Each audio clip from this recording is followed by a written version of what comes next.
এক জাতি এক প্রাণ, এক দেশ এক জিএসটি, পপকর্ন বিস্কুটে ফারাক নয়।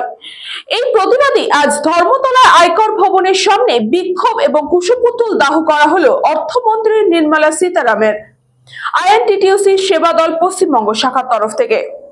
এক জাতি এক প্রাণ, এক দেশ এক জিএসটি, পপকর্ন বিস্কুটে ফারাক নয়।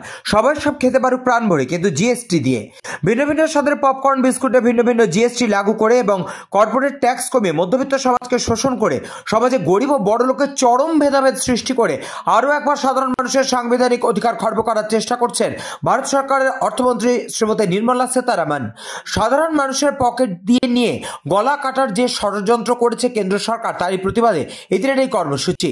এরই প্রতিবাদে এদিন ধর্মতলা আয়কর ভবনের সামনে বিক্ষোভ ও কুশপুত্তলিকা দাহ করা হয় অর্থমন্ত্রী নির্মলা সীতারামনের।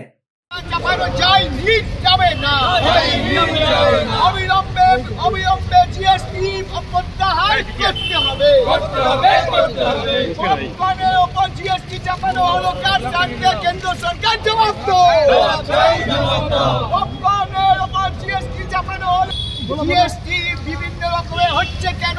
নির্মলা সীতারামন জবাব দাও। জিএসটি নানান ভাবে সাধারণ মানুষের উপর চাপানো হচ্ছে কেন? নির্মলা সীতারামন জবাব দাও। ব্যুরো রিপোর্ট, নিউজ বঙ্গ টাইম।